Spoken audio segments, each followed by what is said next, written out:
Halo, kembali lagi di channelnya Made. Semoga hari ini, minggu ini kalian sehat-sehat semuanya, karena sepertinya pandemi COVID-nya belum selesai sampai sekarang. Jadi semoga kalian sehat-sehat selalu dimanapun kalian berada. Oh ya, kali ini aku akan bercerita tentang kelanjutan dari ceritanya Saridin yang di part 1. Kalau kalian belum nonton, tonton dulu video yang ini. Nah, biar kalian bisa bisa paham dengan cerita selanjutnya kayak gitu. Oke, lanjut aja dulu ya. Oh iya, aku mau ngejelasin untuk video yang di part pertama itu ada sedikit kesalahan lah intinya. Kalau di part 1 itu kan aku ngomongnya kalau istrinya si Saridin itu namanya Momo. Nah, itu tuh salah. Ternyata saat aku cari tahu lagi dari berbagai sumber itu nama istri si Saridin itu belum diketahui, tapi kayak di berbagai cerita ketoprak atau pewayangan zaman dulu itu menyebutkan kalau si Saridin itu memanggil nama istrinya itu dengan Mbokne Momo atau ibunya Momo gitu. Kalau orang zaman dulu, untuk orang Jawa itu kan memanggil istrinya atau suaminya itu dengan nama sebutan nama anaknya gitu. Semisal contoh, kalau anaknya itu namanya Sri, berarti kalau suaminya mau memanggil ibunya itu dengan kata Mbokne Sri gitu, kayak ibaratnya ibunya Sri gitu. Kalau semisal sebaliknya, kalau si istrinya mau memanggil suaminya itu dengan sebutan Pak Nesri atau bapaknya Sri gitu. Jadi kayak si istrinya Saridin itu sendiri kayak belum diketahui namanya. Terus yang aku sebutkan Momo itu ternyata nama anaknya si Saridin, seperti itu. Terus yang kedua, itu kalau nggak salah itu yang aku tahu itu yang adiknya si Saridin itu yang perempuan. Jadi yang namanya Branjung itu yang laki-lakinya. Jadi kayak yang adiknya asli itu yang perempuannya, si istrinya si Branjung. Kalau si Branjung itu suaminya adiknya Saridin gitu. Bingung nggak sih kalian?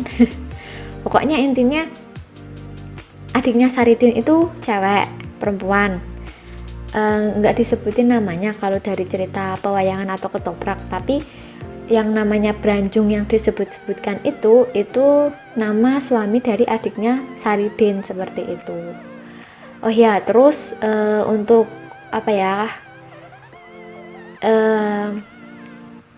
penjelasan yang selanjutnya, yang ketiga itu di video pertama itu kan si Saridin waktu mau digantung di alun-alun itu dia kan kabur. Yang di part pertama itu kan dia langsung ke tempatnya yang dimana dia melihat ibu-ibu sedang ngosek ngosek kerang sungai atau kuek gitu kan. Nah, itu sebelum itu tuh ternyata ada cerita lagi yang aku kelupaan untuk cerita. Jadi sebelum sampai tempat situ itu kan si Saridin lagi dikejar-kejar oleh pengawal kabupaten. Nah, saat si Saridin itu sedang dikejar-kejar itu, dia berhenti di suatu tempat ya, kayak bentuknya kayak hutan kayak gitulah di cerita. Dia kehausan. Nah, waktu dia sedang beristirahat karena haus dan letih, dia melihat seorang penjual legen. Nah, legen itu adalah suatu minuman yang terbuat dari air siwalan. Kalau kalian nggak tahu legen atau buah siwalan, nanti ini gambarnya seperti ini, aku tunjukkan.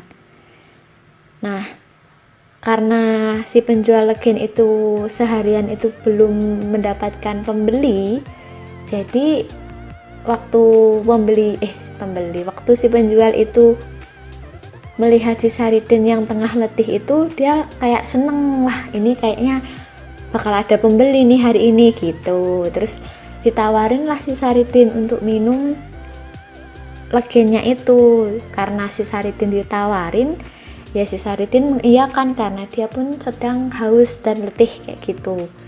Terus si Saridin minum sampai habis. sampai habis satu botol legen yang ditaruh di bambu kayak gitu, yang tadi aku tunjukkan di fotonya. Itu kayak bambu itu tuh kalau zaman dulu orang yang ngejual legen itu ditaruh di bambu kayak gitu, terus orang yang jualan itu kayak jalan kaki sambil kayak bopong itu bambu-bambu kayak gitu. Itu zaman dulu ya. Kalau zaman sekarang udah di taruh dalam botol-botol gitu, plastik atau kaca kayak gitu, udah kayak modern lah sekarang gitu. Nah, setelah Saridin selesai meminum itu kan otomatis si penjual akan meminta bayaran dong dari Saridin, karena dia kan penjual, Saridin minum ya Saridin harus mau beli kayak gitu kan. Nah terus habis itu karena si Saridin itu nggak bawa uang, ya Saridin bilang, kan saya nggak bawa uang Pak, orang tadi juga saya ditawarin, bukannya saya mau beli gitu kan, tadi bapaknya yang tawarin gitu. Terus yang penjualnya, lo yang nggak bisa Pak, kan saya jualan legen, kalau bapaknya minum ya berarti harus bayar, saya tawarin ya karena saya menjual legen kayak gitu. Intinya mereka berdua itu otot-ototan kayak gitulah. Terus karena si Saridin tetap nggak bawa uang, marah tuh si penjual legennya. Saat marah si Saridin kayak bingung kan, karena takut karena dimarahi sama si penjual itu, si Saridin itu ngambil dedaunan yang tengah jatuh di tempat itu, diambil terus dimasukkanlah ke dalam bambu legennya itu dimasukin, terus si Saridin lari lagi. Terus si penjual legennya itu kan pulang, karena sudah waktunya pulang karena udah mau maghrib itu ceritanya. Terus waktu sampai rumah si penjual itu ditagih dong sama istrinya hasil penjualan hari ini, karena si penjual legennya itu hari ini nggak dapat pembeli, dan satu-satunya pembeli itu adalah Saridin, dan Saridin nggak bawa uang. Ya si penjual legen itu bilang kalau Saridin bilang kalau penjual itu nggak menjual legen satupun gitu. Nah istrinya marah-marah tuh di situ, karena kayak nggak percaya gitulah, kalau masa nggak ngejual, terus ngapain aja seharian kayak gitu. Terus sampai si istrinya itu ngecek botol-botol legen itu, kayak bambu-bambunya itu dicekin. Nah ada satu bambu yang kosong saat dicek. Nah si istrinya itu kayak nuduh, nah ini ada yang kosong bambunya, berarti kamu menjual legen hari ini gitu kan. Terus yang penjual legennya kayak bilang, ya kayak ngejelasin lah ke istrinya kalau iya hari ini itu kayak cerita, pokoknya si penjual itu cerita ke istrinya kalau hari ini itu bertemu dengan Saridin, dijelaskan kalau Saridin itu ditawari, ternyata dia nggak punya uang untuk bayar, ya jadi ya sudah diikhlaskan saja. Nah karena si istrinya udah mulai kayak oh ya udahlah ya mau gimana lagi, emang nggak dapet uang kok hari ini gitu. Terus waktu mereka berdebat selesai kan, si istrinya tugasnya membereskan barang-barang yang dijual oleh suaminya gitu kan. Nah waktu dibereskan itu, bambu yang kosong sebelumnya itu saat itu kayak mau dibersihkan karena nantinya akan diisi legen lagi. Nah waktu si istrinya membersihkan itu, tiba-tiba istrinya kaget karena bambu yang kosong tadi itu tiba-tiba berisi emas. Nah karena kaget, si istrinya dipanggillah si suaminya itu, yaitu penjual legennya itu. Karena mereka kayak kaget, lah ini mas dari mana gitu kan, bertanya-tanya lah intinya, dari mana emas itu. Nah saat si penjual mengingat-ingat, beliau kayak ingat lah kalau sebelum Saridin itu lari, dia itu kayak masukin daun ke dalam bambu itu. Nah nggak taunya ternyata daun-daunnya itu berubah jadi emas kayak gitu. Terus mereka kayak berterima kasih, tapi kayak bilang kayak entah siapa kamu yang tadi sudah aku beri minum ini dan memberikanku emas ini, ibaratnya saya berterima kasih. Kayak mereka kayak mendoakan agar Saridin pun selamat kayak gitu. Itu cerita saat Saridin bertemu dengan penjual gen. Nah, ini kita kembali lagi ke cerita Saridin yang waktu dia lari itu ya, kan setelah bertemu dengan penjual gen itu Saridin lari tuh. Nah, waktu lari kan ceritanya dia sampai di tempat dimana dia menemukan ibu-ibu yang setengah mengosek atau membersihkan kue atau kerang sungai itu. Nah, habis dari tempat itu Saridin kan masih dikejar lagi tuh. Dikejarlah si Saridin dan lari ke arah timur.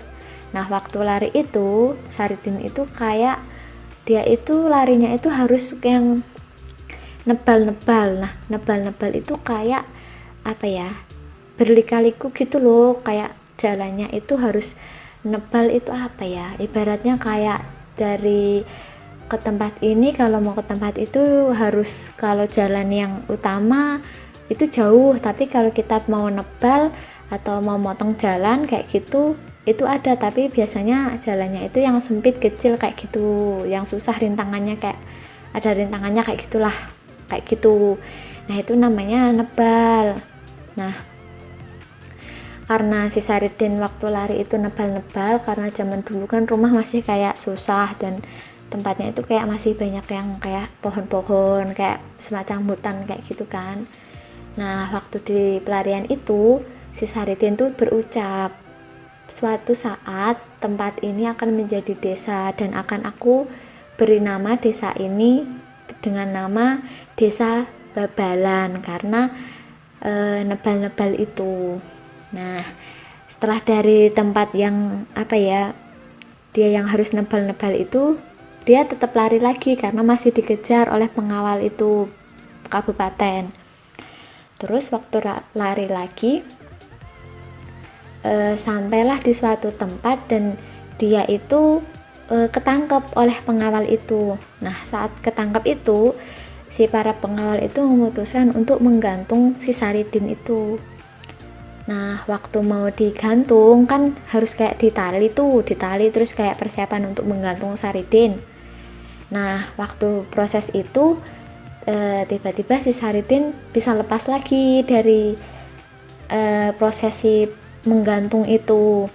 Terus kemudian karena si Saridin lepas dan orang-orang yang mengejar yang mau menggantungnya itu kayak kebingungan, lah mana si Saridin kok nggak ada, kayak cuman ada tali yang digantungkan untuk menggantungnya dia itu. Si Saridin kayak berucap lagi, suatu saat tempat ini akan menjadi desa dan akan kuberikan nama Desa Gantungan, seperti itu. Karena prosesi menggantung itu karena dia ngelihat yang digantung itu cuma tali tok, yang harusnya si Saridin yang digantung, tapi ternyata si Saridin bisa lepas, seperti itu. Terus habis dari prosesi gantung itu dia lari lagi tuh, karena dia bisa lolos kan dia lari. Nah, dia lari sampai di suatu tempat dimana dia kayak dia ngelihat ibu-ibu kayak para wanita itu kayak sedang mencuci baju di sungai, dan baju yang dicucinya itu kayak disemampirke, atau kayak lo bahasa Indonesianya itu dijemur kayak gitu loh, kayak paham gak sih, disemampir disemampirke gitu, kayak disampirke gitu loh, apa ya, intinya gambarannya kayak bajunya itu kayak dijemur kayak gitu. Nah, orang Jawa itu nyebutnya itu disampirke gitu. Nah, karena banyak pakaian-pakaian yang disampirke itu atau dijemur itu, si Saridin kan sembunyi tuh di antara baju-baju yang digantung atau disampirke itu. Nah, di situ Saridin pun berucap lagi, dimana tempat ini nantinya akan jadi desa dan akan aku beri nama Desa Semampir, seperti itu. Kemudian nggak sampai di situ aja, si Saridin lari lagi ke arah utara. Nah, di arah ke utara itu si Saridin sampai di suatu tempat di mana dia melihat ada banyak orang yang sedang guyang kerbau-kerbaunya. Guyang itu kalau bahasa Indonesianya kayak memandikan kerbau di sungai, seperti itu loh. Nah, orang Jawa itu nyebutnya itu guyangan, seperti itu. Nah, karena si Saridin ngelihat banyak orang yang guyang kerbaunya atau memandikan kerbaunya itu, si Saridin pun ikut nyebur ke dalam sungai dan sembunyi di antara kerbau-kerbau itu, di antara orang-orang yang sedang guyang atau memandikan kerbau itu. Nah, dia kayak selamat dan si para pengawal dari kabupaten itu kayak nggak menemukan si Saridin, dan di situ saat Saridin tengah sembunyi kayak berucap lagi, dimana nanti tempat ini bakal jadi desa dan akan aku beri nama Desa Guyangan, seperti itu. Nah, untuk cerita kelanjutannya kita lanjut di part 3-nya ya, karena ini kayaknya udah kelamaan. Oh ya, untuk kalian ketahui aja nih, sebagai info untuk kalian yang tengah mendengarkan cerita ini, dimana saat Saridin tadi kan banyak berucap berbagai nama desa itu toh. Nah, itu tuh sekarang ini itu desa itu benar adanya di desa itu tuh benar adanya di daerah Kabupaten Pati gitu. Jadi kayak yang dulunya itu disebut Saridin ini bakal jadi desa ini, berarti zaman sekarang desa itu ada namanya kayak gitu. Nah, untuk cerita yang kayak gitu nanti kayak aku bakal kayak ngebuat video khusus yang kayak nama-nama desa gitu loh, asal usul nama desa itu nanti khusus, karena kalau menurutku itu unik aja gitu, kayak asal usul nama desa itu kan kita nggak tahu ya, orang zaman dulu kok bisa sih dinamain ini, kok bisa dinamain itu gitu kan. Itu menurutku sejarah yang unik aja gitu, dengan kayak kalau orang dulu itu kan menamainya kayak dengan hal-hal yang sepele kayak tadi yang melihat kerbau sedang diguyang atau dimandikan itu nantinya jadi desa guyangan kayak gitu, kayak yang proses nyampir ke baju atau menggantung baju itu jadi nama desa Semampir kayak gitu-gitu kan. Itu menurutku lucu aja gitu, kayak unik lah. Orang zaman dulu itu kayak memberikan nama buat suatu daerah atau desa itu dengan sebuah kejadian yang menurutku unik gitu. Jadi nanti aku di lain waktu akan kayak ngebuat video khusus yang mungkin isinya cuma beberapa menit, karena kayak itu cuman asal usul atau sejarah singkat gitulah nama suatu desa kayak gitu. Kalau emang kalian suka, kalian boleh tuh komen-komen desa apa yang pengen aku bahas di videonya kayak gitu ya. Sampai sini dulu kayaknya ceritanya, kita lanjut nanti di part 3-nya, karena setelah dari guyangan ada cerita lagi tuh. Nah, untuk kelanjutannya di part 3. Sampai di sini dulu ya cerita dari aku. Kita lanjutkan lagi di video-video aku selanjutnya. Sampai berjumpa kembali. Jangan lupa untuk subscribe, like, dan komen, serta bunyikan loncengnya agar kalian tidak ketinggalan update-update video terbaru dariku. See you next day and bye-bye. Dadah.